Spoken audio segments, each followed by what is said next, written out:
Assalamualaikum and good afternoon to all our viewers. Once again, thank you very much for tuning in into our live show, Coffee Talk with ATF. I'm your host, Azmizat, and today we have another special guest with us today to discuss yet another topic. Okay. First of all, I would like to remind everyone if you have please our previous episode with all the inspiring national athlete coaches and people alike, and where we have Shalin Zulkifli, and of course we have even our guest today, colleague in the sport, Low Wewen. And you can scroll back to our Facebook page and our YouTube channel to catch up with all our previous episode. And as always, every single live show we have giveaway, and make sure you share this show so all your friends and family can get the benefit of the show. And if you stick around until the end, we have a question that will be thrown to you guys out there, the audience. So if you can answer it correctly, you will be entitled to win interesting prizes from us worth over 300 ringgit. All right. So what are the topic that we're gonna discuss today? It's very interesting, especially to the new and upcoming athletes that inspired to be at the highest level or world class. Okay, today topic is the challenges of a junior championship. Okay, achieving success as a new athlete means you are a beacon of hope to represent the country at a higher level. But keeping the momentum means a lot of training, and with many options intervening, it can take a toll on a new athlete physically and mentally. Today, we'll be discussing this issue with Eain Yao, a new rising athlete that will be taking over men's squads, and currently he is at number 26 in the world and number one nationally. Ian, he is not slowing down at this moment. Before we start, let me give a brief introduction about our guest today. Ian, full name Eain Yao, was born on the 26th of January 1998, born and raised in Kuala Lumpur, currently studying business management at the University of West of England. Been involved in professional sports since at the year of 16. Some of his achievements include World Junior Championship 2016, where he won gold, Asian Games team gold, Asian Championship 2019 third place, Malaysian Open 2019 champion, and Australian Open 2017 champion. So without further ado, let me welcome you, Ian, to the show. All right, Ian, how are you Hi, today? I'm good. Thank you, Azmi. All It's right, good, thank you good to be on for the being show. with us today. Yep, thank you for spending your evening with us today. And maybe before we go in depth of the question that we have prepared for you, maybe you can share a little bit about your background. How did you get into the sport? You know, at the origin, and what are you currently doing at the moment? Yeah, Go ahead. sure. I started squash when my dad um was playing back then. Dia pun macam like a social squash player. So I also used to go and watch him play, and then that's when I started um getting interested in the sport lah. So he brought me to the squash courts, and I started playing around at 5 years old. And then when I was 7, he sent me to the State Squash Association in KL, and that's when I started training properly from age of 7.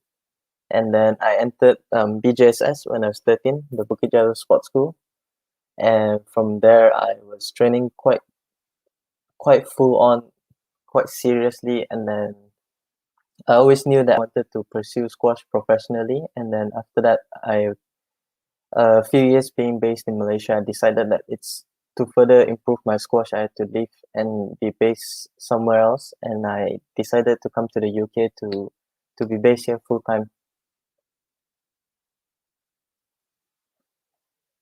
Ian, you are currently in the UK at the moment. Yeah, in Bristol, UK. Yeah. All right. Okay. What was the time there at the moment? 8 a.m. Oh, a.m. Okay. Yeah. That's why you were saying good morning just Yeah. now. Okay. All right. Oh, good. Right. Okay. So, how, I mean, as a kid, I mean, of course we want to try a lot of things, when Mm. your father were pushing you towards squash, was there any, resistance from your side, or it was just natural for you to pick up squash? I think it was more the other way around. I think my dad was quite um happy to have me try all the different sports. But I think from very young, I was very interested with squash, and I remember that was the only thing I wanted to do for all the time when I was younger. Like the habis sekolah, then like in the evening, that's all I can think. I was always annoying my father, like when can we go to the squash court? So I was always like really interested with squash. Any reason? Is there anyone who influenced you, or have, somehow or rather put some, influence on you to pick up, and how, why squash, and how did you fell in love with the sport? I'm not too sure why. Again, I don't think I rasa there's nobody that was really before I started squash anyways, because I don't really know much about the sport. It was just, I don't know, when I first entered the court, I guess it was love at first sight for me with squash. But after the first few years playing squash, Datuk Nicole was definitely a big inspiration. Also Ong Beng Hee, Aslan Iskandar at that time, they were doing so well. So they were definitely big inspirations for me when I started squash. All right. Okay. Awesome. So very important to have local heroes and idol to look up to. Okay. Okay. Anyway, we're gonna move into our first question, Ian. Yeah. Okay. As a rising athlete, you must have faced with a lot of physical or mental setbacks. What are the hardest things that you have to do, and how you mentally prepare yourself to do it? I think the hardest for me especially was coming out from juniors into the professional, because when I was playing in the juniors, I was playing against players at my age. They were all physically roughly the same size. But when I entered professional, they tak ada limit on the age. There's no age limit, so I found the physicality, mine, the Europeans, the semua besar-besar. So that was a bit of a struggle for me at first. And another thing was definitely the mentally is coping with losing, because in juniors I was winning a lot, but when I started professional, I had to lose quite a lot before I started learning, and I had to learn how to deal with it. So a few times I went to tournaments, I kalah first round, which was quite new to me when I was younger, because in juniors mostly I always get to quarterfinals, semifinals, finals. So bila main professional, like I lose first round and then I'm thinking, oh, what happened? What went wrong?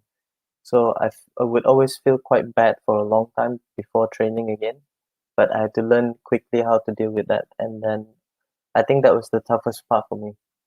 Right, very interesting there. I mean, there were a phrase, people saying that you don't lose, you always learn something out Like, of it. yeah. Which is what you need to. That's what you did, and you learn from it, and then you adapt and you improve yourself moving forward. But you were mentioning that there were transitioning. You were always one step ahead when you were junior compared to your colleagues or peers at then. But when you were Mm. moving towards the professional, it was totally a different ball game altogether. Were you ready for the jump, or you just throw yourself in? I mean, kadang-kadang orang kata, oh, I'm not ready, I'm just gonna hold. Or you were just, never mind, I'm just gonna take the leap of faith and go for it and see where does it take me? What was your thinking back then? I guess as much as I want to say I was ready, and I think I was at that stage as ready as I could have, but I never thought that I would have been ready for that, because memang sometimes I pergi tournament memang macam kena belasah lah at first. So I don't think I could have prepared for that kind of results at first, but it was definitely a bit discouraging, rasa macam, oh, memang susah. Should I really go with this for my career? Should I really play squash for my career? But then after a while, once I got more used to it, I learned from my mistakes, and then I started gaining more momentum, and I was doing better from then on. But at the start, definitely, I was training really hard for it, but mentally I was not as ready in some ways, I feel. Oh yeah, that's a very important thing that you highlighted. The thing that you weren't ready was the mental. But if you may share with our audience today, Yeah. how did that what did you do better in terms of mental preparation once you realize that the issue was on your mental, not on the physical or the training side? Mm. Yeah, I think at first, like, it's just important to know that winning is not everything in that sense when you're coming up. A lot of times you have to understand that sometimes the matches will not go your way at the start, and you have to quickly realize that and then not feel too bad about losing at the start. I think at the start I was in some ways I think I was running away from the problem. Like, I kalah a match, but then I wouldn't really look back at the and analyze what went wrong because I was not willing to face the macam like a kind of pain lah, in some way that, oh, I lost that match. I don't want to look back again. But in order to improve, I had to look at what went wrong in the matches and then learn from those matches, which is what I found really important. Did it took you long before you start analyzing what went wrong, and then start, okay, this is what I need to change on my gameplay, or this is what I need to work on? How long did it took you to realize that you need to do that? I think it took me about a few months at least. I think probably the first year of my professional career when I was playing more overseas events. Um, I think one of the biggest things that changed me was I was playing a tournament in Hong Kong, my first round for qualifying, and I was supposed to win that, but I lost in a very close match. And my coach back then, he was there too. So I remember I lost a very close match, and the first thing I was like, I nak lupakan that match lah. I don't want to think anything about it. But then my coach was like, um, come to my room. We will watch the match again together, and we will see what went wrong. And I was just thinking, this is a very horrible feeling, but it was something that set me up really well for the future. Ah, interesting. That is very, very awesome. It's very powerful actually if you actually, because a lot of people in life they like to run from the problem rather than Yeah, analyzing and finding solution for it. I mean, it's not only for sports, you can actually bring it back to a real life situation. Thank you yeah, for sharing that with us today. yeah. Okay, moving on to our next question. In November 2020, you went against world number one, Ali Farag, at the Qatar Classic. What was the experience battling the best of the best at that point of time? It was definitely an eye-opening experience. Ali has been world number one for a long time, so it was definitely a very tough match. I went in fairly prepared for it, and in terms of the level of squash, I kind of expected how it would have went because I train a lot here with the world number two as well, Muhammad Al Shabagi. So I kind of knew the standard that was required for me to play in order to win. But it was definitely a different step up for me in terms of level as well. Um, he was just brutal, fast. He just completely physically tore me apart, which was a good experience. And looking back at that match, I think there are things that I could have done better. And next time, if I do play the players in the top five and or top 10, I will be definitely more prepared. Okay, there's a one point I want to extract more from you. You mentioned that you are training with world number two. Who was it again? What's the name again? Muhammad El Shabagi. Yeah. Muhammad Ashal Bagi. Yeah. So, what is that? The one of the reason why you are based in the UK so that you can be surrounded with all these players? Yeah, definitely. It's good. They have a good base here, and it's definitely good to be able to spar with the top players because I think that was what I was lacking. Uh, I rasa I tak cukup match experience dengan top players at that stage when I decided to move here, and I believe that it has paid off in quite a few ways. Even though the results have been a bit of a mixed bag at the moment, but I do believe that my squash has improved. Okay, so I think it worth mentioning that to be there, you gotta be surrounded by people that are better than you. So it's Yeah, like what people say: if you wanna be a millionaire, you have to hang out with other millionaires. You wanna be yeah, this, you wanna be so. You wanna be best of the best in squash, you gotta mingle around and play around with you. Very yeah, interesting. Okay, so we're gonna go to the next question, Ian. yeah. Number three, being a professional athlete needs a lot of training and practices. What are some of the methods that you use to train in squash? For me, since I was quite young, especially in BJSS back then, we have a structured um every day two sessions, and I've kind of followed the similar structure ever since. So I would always train twice a day, Monday, Tuesday, and then take half day on a Wednesday, and then continue twice a day, Thursday, Friday, and then half day on Saturday again. Um, but what I'll do is I'll try to fit in 3 sessions of gym every week to gain more strength and prevent injuries, and then have 3 sessions that are more catered towards fitness, be a cardio, treadmill, and then the rest will be more squash sessions. But in between that, I like to fit in at least one physio session a week to keep my body in good shape.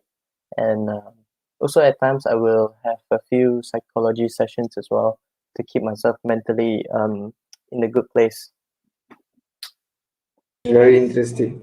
So since the school days, you already have a structured training program. So if you may Mm. share on your training schedule and stuff like that, does who prepared your training schedule and how does it work along with the timeline of your competition? Is there any periodization to make sure that you peak at certain period, or when it comes to a competition, you would do like high intensity and then just rest a little bit so you don't exhaust yourself before the competition?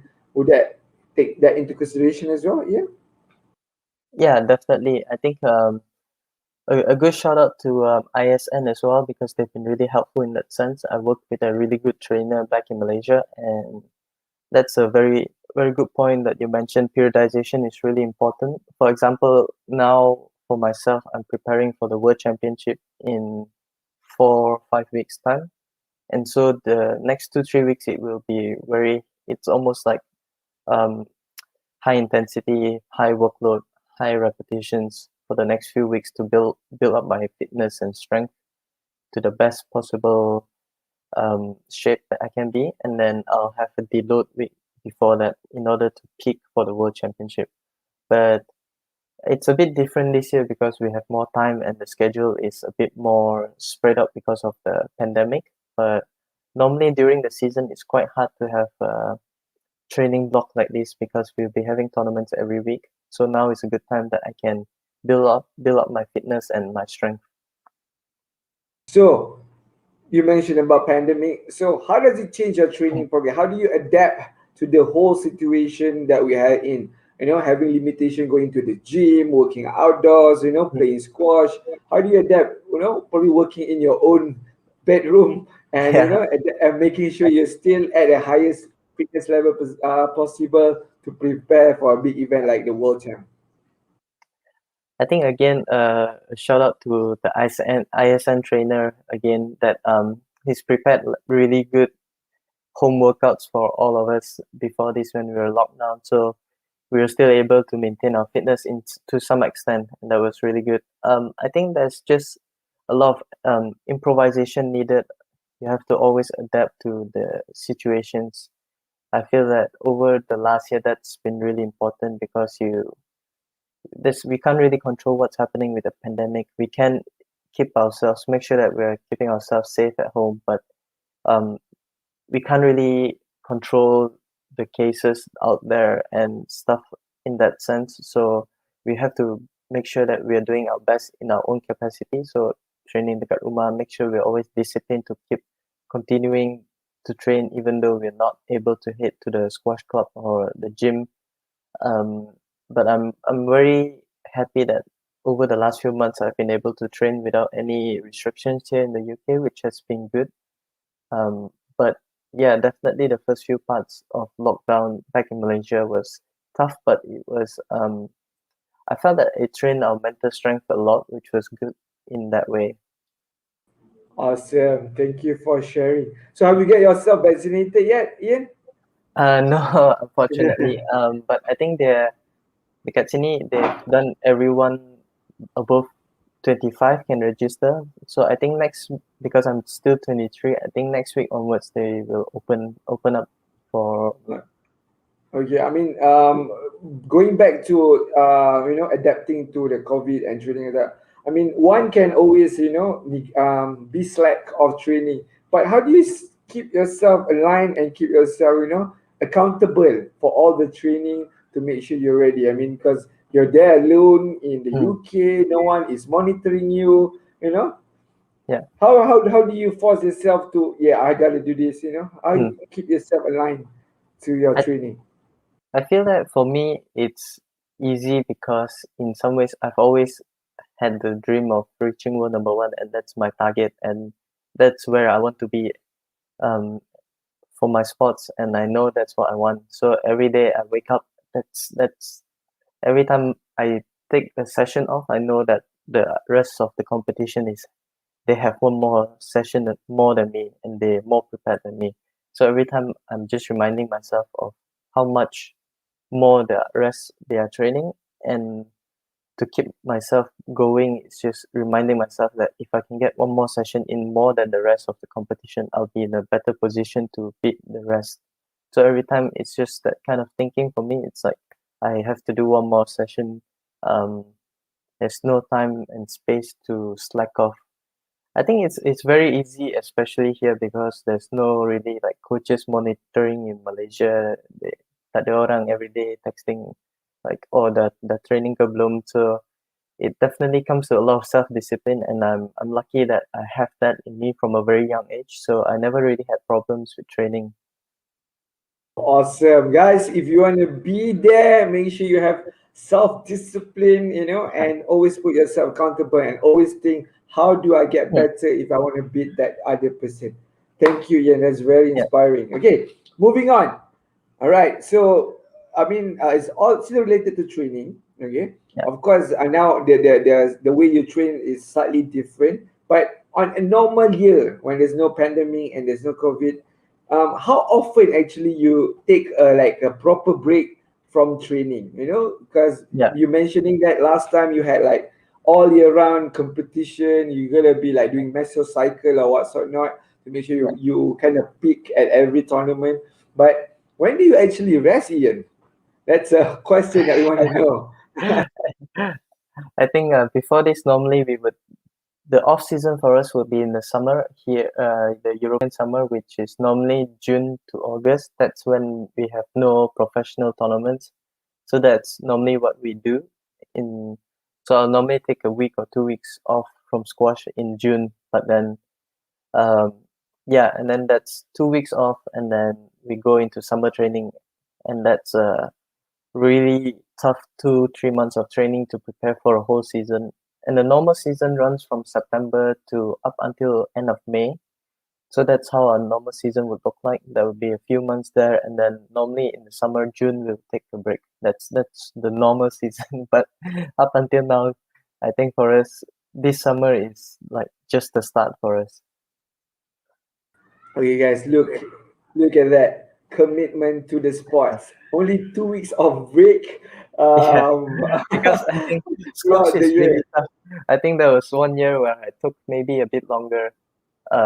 Even in the 2 weeks of break, I would like to do something, not squash, but to keep myself going, because squash is just so tough.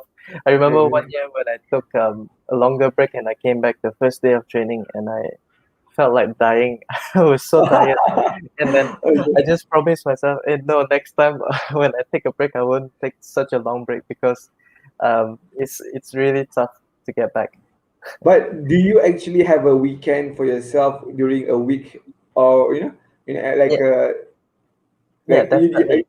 okay, okay, okay. I think That's it's fair it's enough. important to shut my brain off as well on the weekends, or even on my half days. I would train in the morning and then just completely forget about squash for a while, which is quite good to keep a good mental health. I think that's very important.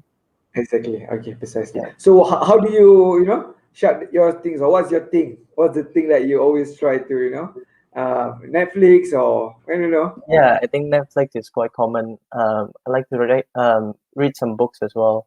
Especially now the weather is quite good here in the UK. We normally like to go to the park, grab a coffee, read some books, chill out. That's my favorite way as well. And also some video games. That's how I like to pass my time without thinking about squash.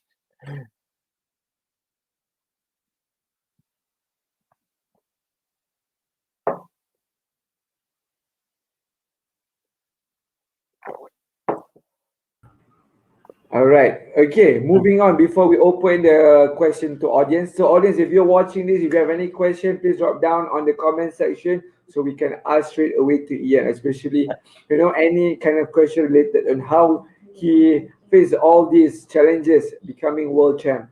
All right. So number five, psychology plays the biggest role in any sport. If you're good at Mm. in the term of physical, tactical, or skill, if you have many mental strength, that will really affect your performance during the match. What are some of the mental skills that you learn and often use throughout the year during your tenure as a squash player? Yeah, for sure. I think the biggest thing for me is always positive self-talk. It's always reminding myself that I can do this, I'm good enough. Um, I believe that the biggest thing that holds a lot of people back is self-doubt. A lot of people don't believe that they can do it, and for me, throughout the years, I've always believed that I can reach where I want to be, and that's the constant self-positive talk that I kept giving myself, kept reassuring that I can do this, I'm good enough, I'm better than everyone else. That was very important for me, especially in the junior career. But in the senior career where I first started, I had quite a lot of self-doubt, and that was holding me back quite a bit. But now at this stage, I do really believe that I can reach the world number one target in the future, and I'm I think, yeah, so that's that. The positive self-talk is really important. I for me personally. Yeah, exactly. I think very important for you to have a very positive state of mind and making sure that you believe that you can do it. I think at the end of the day, I totally agree with you, Ian. You yourself to believe that you can do it before Yeah, you can actually reach that top. If from the start you're doubting yourself, I think that's just yeah, gonna set a yeah, very negative mindset altogether. Okay, yeah, Ian. Before we move on to our second part of this live show where we have a rapid fire question, I'm gonna pull yeah, one question from the Facebook. Okay. Hi, Ian. You sound so mature for your age. Inspiring. On the tough yeah. days, have you ever felt like, why I choose this path? How do you pick up yourself back up again, Ian? Yeah, definitely. I think I have a very good story to share about that. I think the biggest thing that I rasa why did I choose doing this was when I had a tournament in France once. I think I was for then my coach booked me up until the finals, after the finals for my flight back to Malaysia, because he wanted me to stay there longer. Because he believed that I could win the tournament, and I believed that I could win the tournament as well. But going into first round, I had a few match balls that if I win one more point, I would have won the match. But I ended up losing that, and I had to stay another 7 days in France, in a small city, Toulouse in France. And I was just in my room every day. I was thinking, why I travel so far, lose first round, and then I have to spend a few more days here. There's nothing else to do. I was in a very bad state of mind. I was just thinking, kenapa lah I choose this route? Why I choose to pursue professional sport? But for me, the support of friends and family has been big for me. They've always been there to remind that I can do this, that I'm capable of being the best. So it's always for me the support that I've gotten from the my friends and family has been the biggest driving force for me up until now. And I do think that speaking to my coaches and psychologists as well has helped in dealing with this. But like I said earlier, it took me a few months to actually learn how to lose. And once I learned how to lose, I accepted the losses better. I figured that it's just a part of the process. And then from then on, I've been improving at a faster rate. Wow, amazing. Aida, hopefully Ian have answered your question. I love when you said, trusting the process is part of the process. Yeah, I mean, a lot of people are looking at a shorter, timeline, rather they're yeah, looking at a, bigger timeline. Even in yeah, life, they want to be, example, want to be rich in yeah, 10 days or one, whatever, want to lose weight. But instead of looking yeah, at a bigger picture, then you can, achieve more. yeah, Lovely, lovely sharing, Ian. Okay, so we're gonna move on to the next phase where we're gonna ask you 10 rapid fire question. yeah. All you need to do is try to answer briefly in short answer.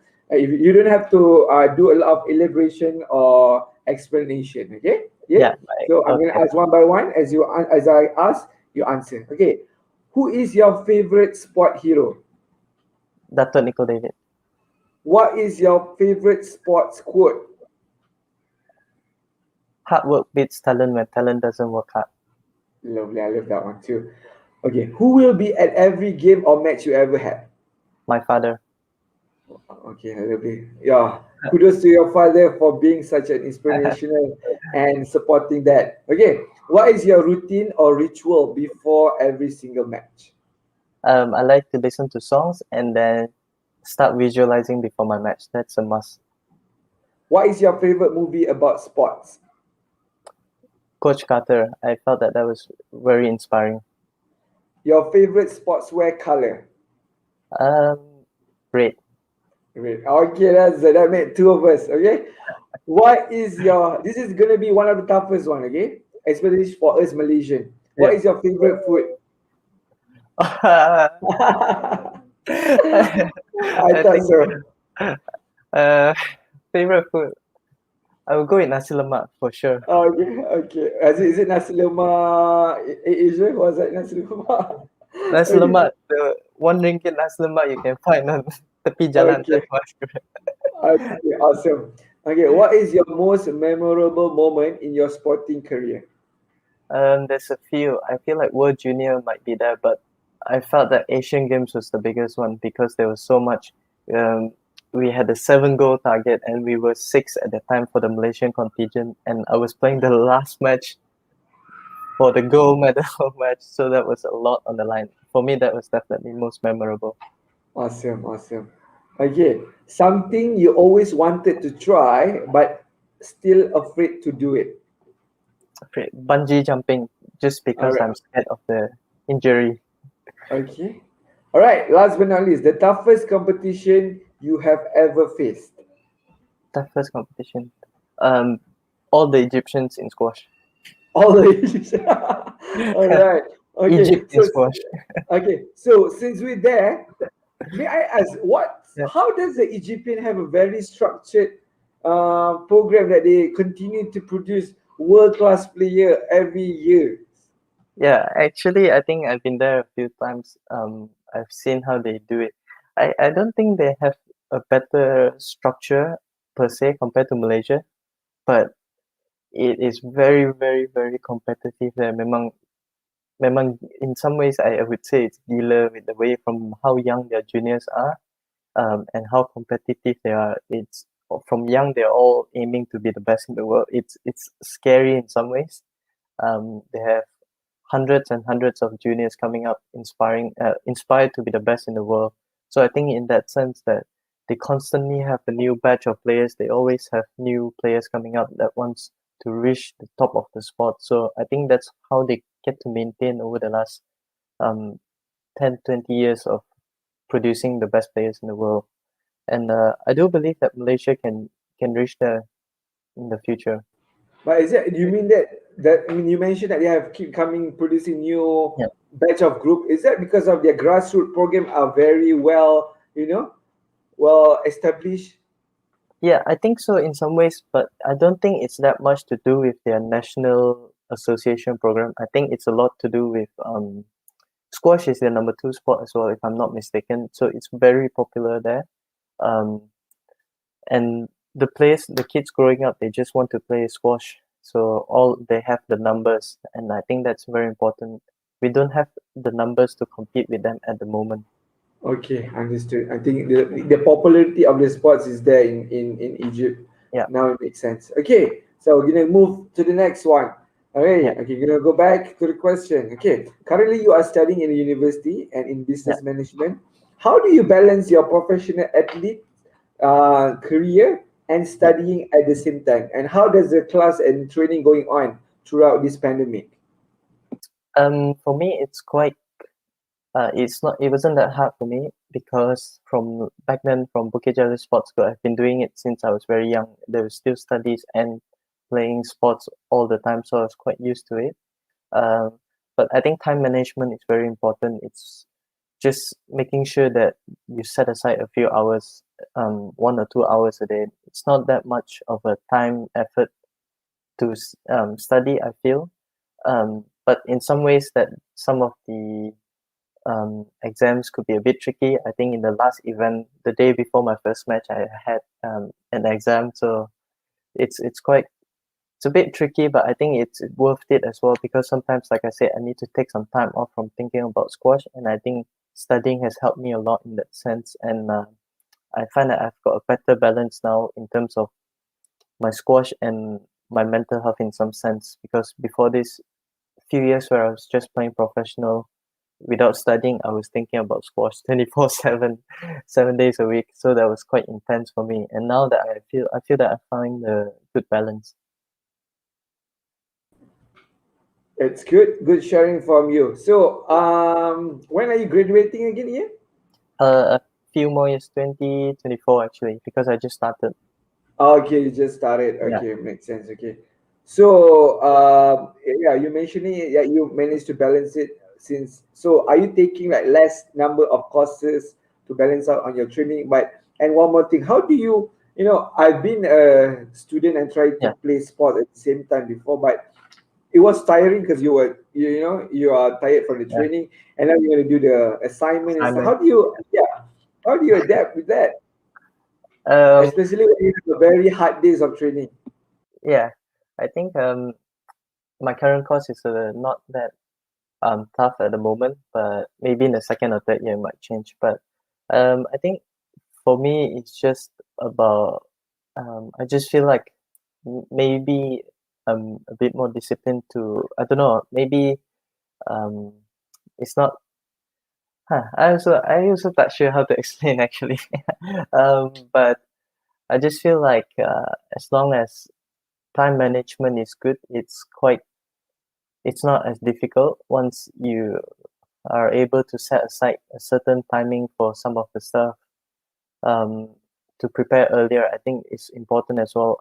What I like to do is when I get the assignments, I like to draft out a general idea on how to approach the assignment, and then I could continue training squash for a few days, and then 2 3 days before the deadline, then I'll go back to my draft, and then I'll kind of finish that in 2 3 days. But overall, I think at the moment it's still quite manageable for me in that sense. But I don't know. Hopefully, in the future, it's not too tough.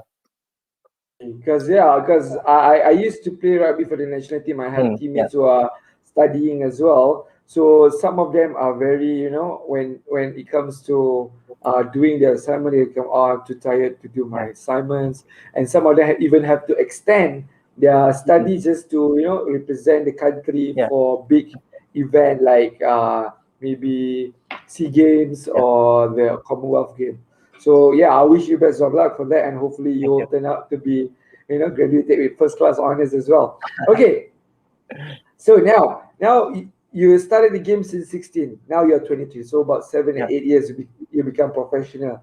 So I'm sure you have set certain milestone that you want to achieve along your career, so that yeah, you have vision. So if you may share with me, what is your yeah, future targets that you want to achieve in probably yeah, 5 10 years period of time? yeah. Definitely. I think it's important to have targets in everything, even sports care or studies or everything. So definitely, when I started at 16, I told myself that by 20, I want to be top 50 in the world, and by 22, I want to be top 20 in the world. I managed to achieve that when I was 1 month before my birthday. 1 month before my 20th birthday, I think I reached the 48, I would say. So I just broke into top 50 when I was 20 years old. So I managed to hit the target.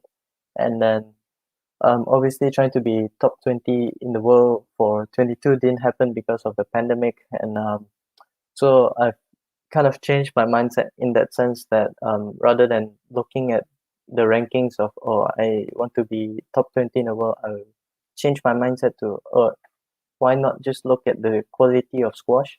Like for now, example, I think I do believe that I'm playing at the top 20 level. It's just that in the next few months, just need more few more tournaments to achieve that target. So and then obviously in the next few years, the ranking targets is not as important yet because of course next year coming up is Commonwealth and Asian Games, so that will be winning goals in those events are my next immediate target. But after that, definitely we'll look into breaking into top 15, top 10, and then eventually reaching that number one spot in the next few years, I would say.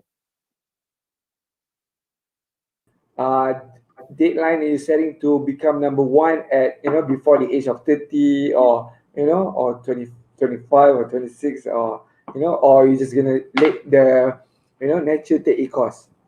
Yeah, I think for number one spot is quite hard to say because everyone's really working very hard at that target. But definitely, I think by the age of in the next 2 years, I'll be looking at breaking into the top 10, and then from then on, it's just about building from there. All right, okay, so I think you have seen the qualities of a top five. Maybe Yeah. the difference might not be that much in between them, but what are the gap that you see you yourself compared to these top five ranking people? I think it's more experience and mental toughness as well. I feel the top players, they once they get to the crucial points, they're always tougher to beat. You know that when you get to the crucial stages, they will just have an extra 10%, 20% in them to push forward. And in some cases, experience as well. When it's close, they know what to do, they know how to play in order to win. So I feel that I'm still lacking in that sense. And mental toughness, I think, is something that's quite important in that sense. I think I still need to work on my mental toughness in some stages, but overall, I think in terms of squash technique and the way to approach the game, I think I'm not far off. But in terms of experience and learning how to win the bigger points against the top guys, it's still something that I need to work on definitely. 100%. Lovely, lovely. Okay, Ian. I mean, I'm Yeah. sure your journey have inspired all the young squash player in Malaysia. Okay, somehow or other. What would be your advice for them if they want to be like you and inspired to be one of the world top players? And how can they approach, or what can parents do differently to make sure their kids can go to a Yeah. level that you at or better in the future? Yeah, I think for me, definitely looking back is first of all, the most important is enjoy the sport. I think that's very important to continue enjoying the sport. I think um, there's no chance I would have been here where I am without enjoying the sport because it's memang susah in a lot of stages. So my love for the sport has been a huge factor for me. Overall, I think it's just set a target for yourself that you want to achieve because there's nothing that's stopping you from achieving your goals and in your life. If you set a target and you're determined to achieve it, I believe that if you do your best, I don't see a reason why you cannot achieve it. That's enjoying the sport and believing that you can achieve your dreams and having a target is big for me. Discussed quite a lot today. I Yeah, think a lot of mental preparation, study, training as Ian experience worlds again. Number one, maybe we can just touch a little bit on injury in yeah, squash. Okay, so Ian, you have played for quite some time now. yeah. Have you faced any, what is the most serious injury that you have gone through, and how did you overcome it and bounce back to the caught after Yeah. getting through the injury? Yeah. So fortunately, touch wood, I haven't had any major injuries up until now. I think like yourself, you would know that for the athletes, I think it's really important to build up strength to in during the gym programs, rehab and all those to prevent injuries. So I've been from quite young, my coach has drilled that into me that you must do all this. You must make sure you warm up. You must make sure you warm down. You do all the mobility sessions. You keep yourself flexible. Um, so I've done that for the last few years, ever since I was a professional. So luckily, I've not had any major injuries, but I've had a few smaller ones that's been a bit more annoying. Um, but for me, it's important that I see my physio every week here, so that's something that keeps me injury free. And then I make sure I keep doing all the rehab exercises that's been sent out from the trainers in Malaysia, and make sure I continue warming up, warming down.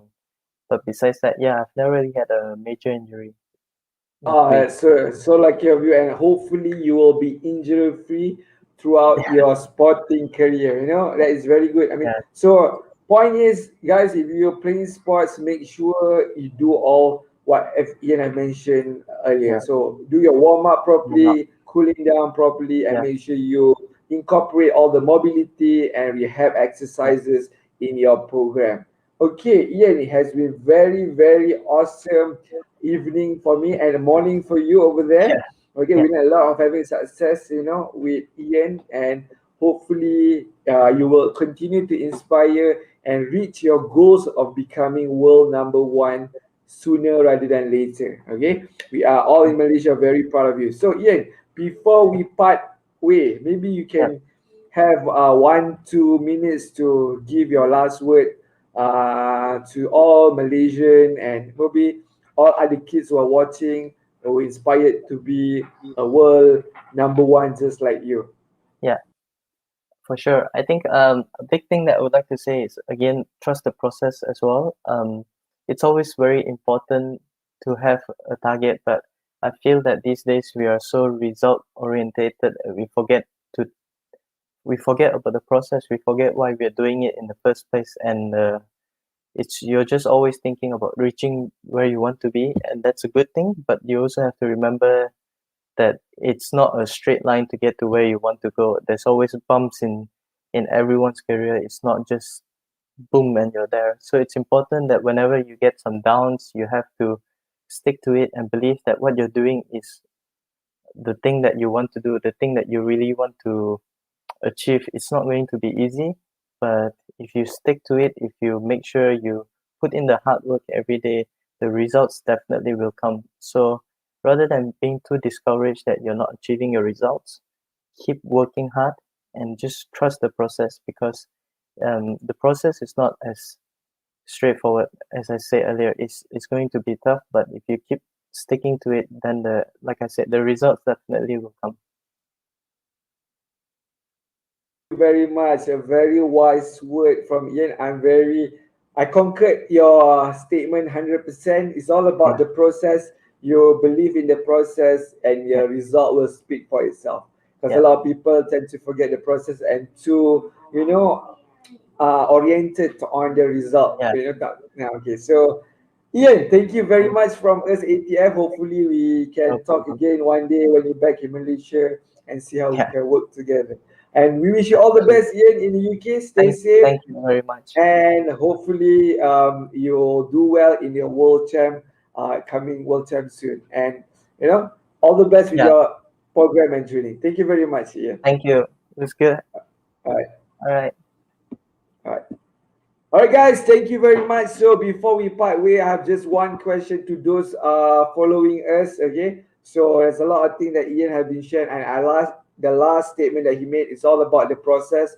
Just believe in the process, not only for sports, your life, your weight loss, or anything. You gotta believe in the process. Of course, there's hiccup here and there, but if you trust the process and you put your effort on it, you will get the results that you want, inshallah. Okay, so those who want to stand a chance to win interesting prizes from us, please answer this question and leave it in the comment below when did Eain win the World Junior Championship?